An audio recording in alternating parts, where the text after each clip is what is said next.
Assalamualaikum warahmatullahi wabarakatuh. Sebelum pembelajaran hari ini dimulai, marilah kita baca basmalah bersama-sama ya. Bismillahirrahmanirrahim. Amin. Selamat pagi anak-anak.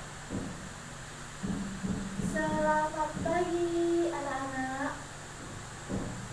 Oke, luar biasa semangatnya ya.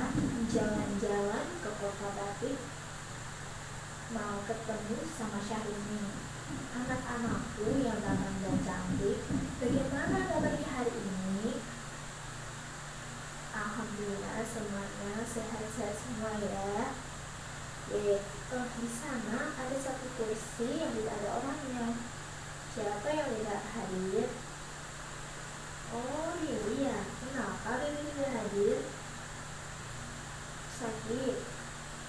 Oke, kita doakan teman kita yang bernama Riri bisa sehat kembali dan bisa belajar bersama-sama. Oke, coba ini mau tanya, kemarin Ibu menerangkan tentang tema 3, yaitu tentang apa? Pencernaan. Oke, bagus. Terus masih ingat tidak ya dengan tema 2 itu tentang apa ya? Tema 2 tentang pernafasan. Oke, baik. Kalau tentang pernafasan, berarti kita sehari-hari itu menghirup udara apa ya? Berupa apa? Berupa oksigen. Oksigen masuk ke dalam tubuh manusia ketika itu dialirkan ke seluruh tubuh. Kira-kira bagaimana ya? Kok oksigen bisa dialirkan ke seluruh tubuh? Apa yang terjadi ketika tubuhmu itu terluka? Pernah tidak terluka? Pernah ya? Ketika misalnya kalian bermain bola dan terjatuh, maka tubuh kita terluka, dia mengeluarkan apa? Mengeluarkan darah.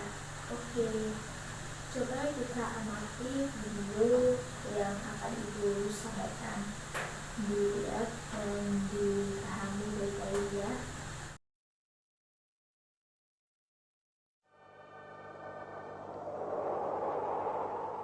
Wah, sungai ini panjang dan indah sekali. Iya, di dalam tubuh kita semua juga terdapat sebuah sungai.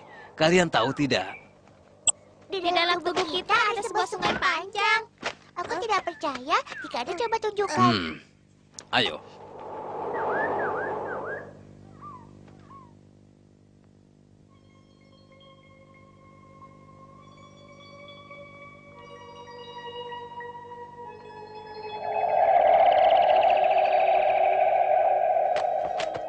Kalian sudah lihat, inilah sungai yang tersembunyi di dalam tubuh kita.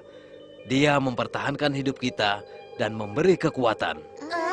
Sungai kehidupan sepanjang ini merupakan sungai terpanjang di dunia, kan? Kenapa sungai ini begitu sepi? Kami adalah tuan rumah sungai kehidupan ini. Nama kami Serigala Merah atau Eritrosit. Kami merupakan prajurit yang membantu manusia mengantar oksigen. Tanpa kami, manusia tidak bisa hidup. Terima kasih Eritrosit. Terima kasih ya. Tapi kenapa perut kalian kosong? Isinya adalah oksigen.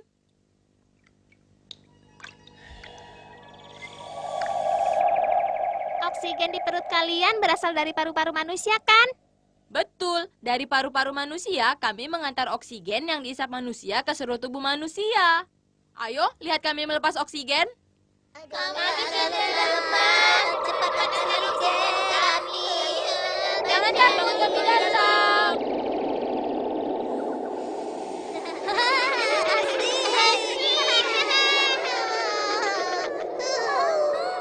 Setelah melepaskan oksigen, perut kami jadi kosong dan kami harus membawa sisa pembakaran.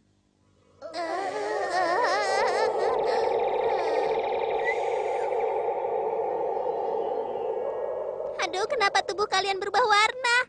Karena kami menghisap sisa pembakaran. Aku mengerti. Sampai jumpa. Sampai jumpa. Pang, pelan-pelan saja. Hati-hati. Aduh. Wah, berdarah. Sakit. Nah, sekarang biarkan trombosit untuk menunjukkan kehebatannya. Serahkan padaku saja. Aku mengeluarkan sejenis zat untuk pembekuan darah. Ayo. Ayo, teman-teman.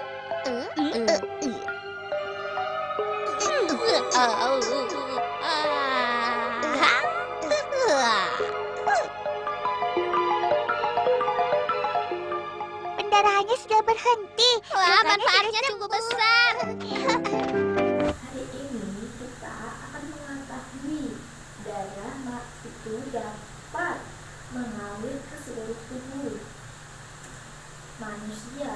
Organ apa saja, oke? Nah, kita akan mengetahui organ dalam darah itu apa saja, ya. Nanti di tahap pembelajarannya kita akan mengamati tentang video tentang organ peredaran darah. Kemudian kalian berdiskusi bersama resultat presentasian, tapi sebelumnya kita akan bernyanyi terlebih dahulu. Kali ini tentang peredaran darah pada manusia. Kita yang bersama-sama agar kita semangat dalam belajar, oke?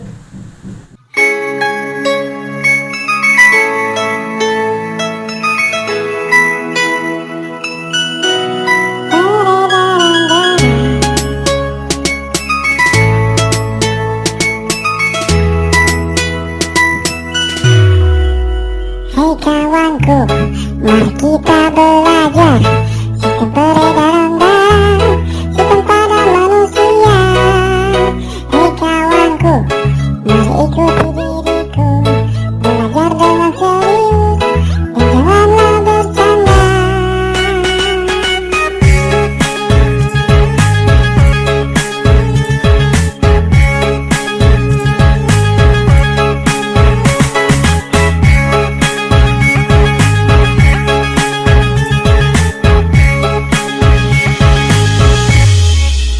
Hei kawanku, jantung pada manusia, peran sangat kita dalam tubuh manusia. Hei kawanku, perhatikan diriku, masih bisa bertahan dan selalu bersyukur. Jantung manusia untuk memompa darah, darah yang dipompa masuk ke mulut darah. Jantung manusia ada 4 ruangan, seram di kiri kanan dan bilik kiri kanan. Sekarang ibu punya video tentang proses peredaran darah pada manusia.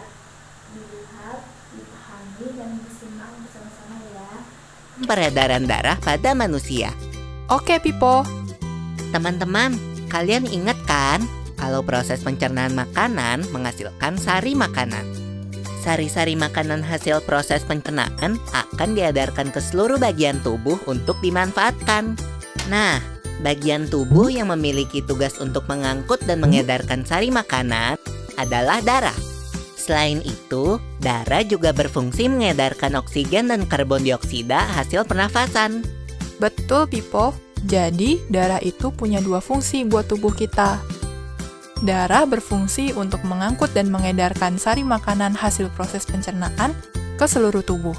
Selain itu, darah juga berfungsi mengedarkan oksigen dan karbon dioksida hasil pernapasan. Peredaran atau aliran darah di dalam tubuh manusia terjadi melalui organ peredaran darah, yaitu jantung dan pembuluh darah. Jantung adalah organ tubuh yang berfungsi untuk memompa darah ke seluruh tubuh. Jantung manusia terletak di dalam rongga dada agak sebelah kiri.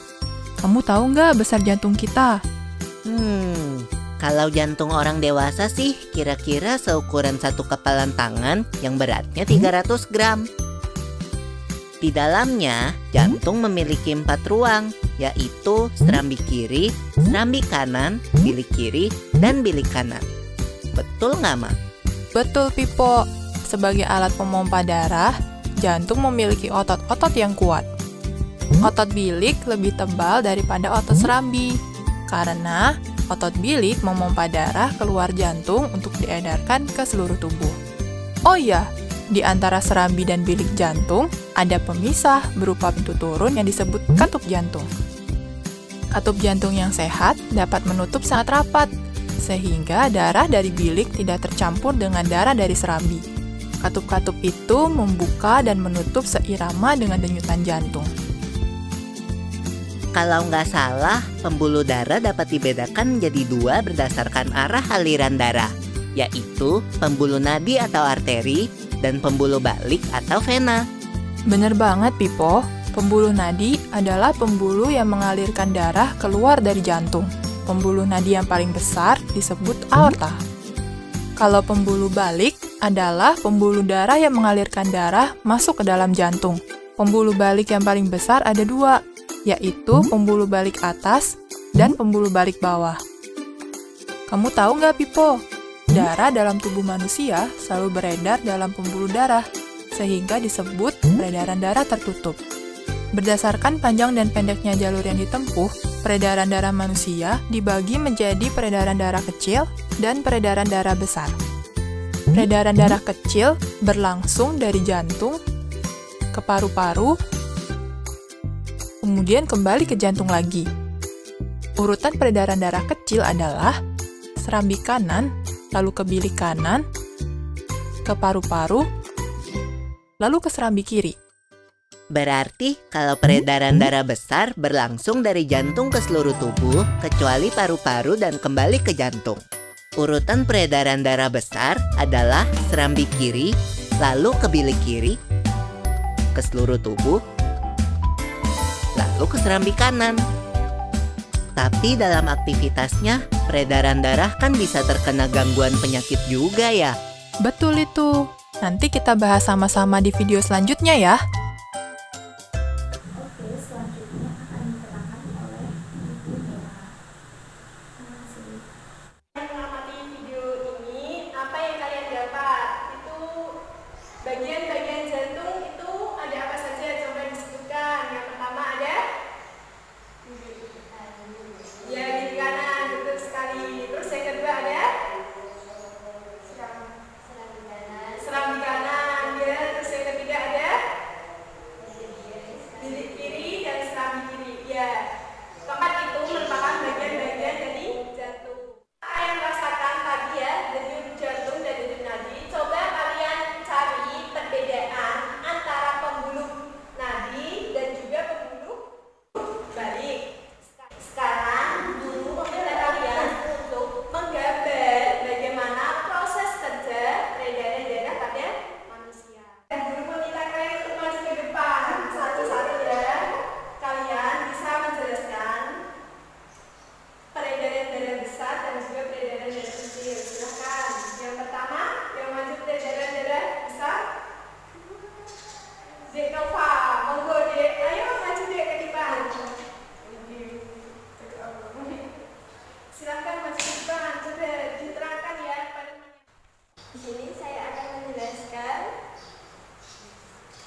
serambi kanan, ke bilik kanan, paru-paru, dan ke serambi kiri. Ya, betul. Ya, silakan duduk kembali. Oke, pada pagi hari ini, alhamdulillah kita telah melaksanakan pembelajaran mengenai peredaran darah pada manusia. Mari kita simpulkan pada pembelajaran pagi hari ini. Yang pertama, kita belajar tentang peredaran darah manusia, yaitu ada jantung. Jantung itu dapat memompa darah ke seluruh tubuh. Dan peredaran darah pada jantung itu ada dua. Yang pertama, peredaran darah kecil dan peredaran darah besar. Peredaran darah kecil itu dimulai dari jantung, kemudian ke paru-paru, dan kembali lagi ke jantung. Dan peredaran darah besar itu dimulai dari jantung ke seluruh tubuh, kemudian kecuali paru-paru, dan kembali lagi ke jantung. Setelah kalian memahami, apakah ada materi yang belum kalian pahami? Coba bisa kalian tanyakan kepada guru, materi apa yang belum kalian pahami? Angkat tangannya ya, coba. Silakan, Mbak. Sesia, monggo. Ayo, Mbak, silakan. Bagaimana cara menjaga organ tubuh yang terlibat dalam proses peredaran darah manusia? Kita bisa menjaga organ tubuh yang terlibat dalam peredaran darah manusia. Itu yang pertama. Kan itu jantung ya, peredaran darah manusia. Kita bisa menjaga pola makan. Dan yang kedua itu menjaga untuk hidup sehat. Dan pembelajaran ini kita akan pelajari di minggu selanjutnya. Silakan kalian bisa membaca buku di rumah ya. Oke, terima kasih. Jadi dapat disimpulkan, hari ini kita belajar tentang organ-organ peredaran darah pada manusia, yaitu ada darah, ada jantung, dan sistem peredaran darah besar dan sistem peredaran darah kecil. Oke, sebelum diakhiri, marilah kita membaca hamdalah bersama-sama. Alhamdulillahirabbil alamin. Semoga yang kita dari Ibu Nora sampaikan bisa bermanfaat bagi kita semua. Dan jangan lupa kita harus menjaga pola makan kita agar peredaran darah kita lancar dan kita tidak terserang berbagai macam penyakit. Oke, tetap semangat dan tetap jaga kebersihan. Terima kasih. Assalamualaikum warahmatullahi wabarakatuh.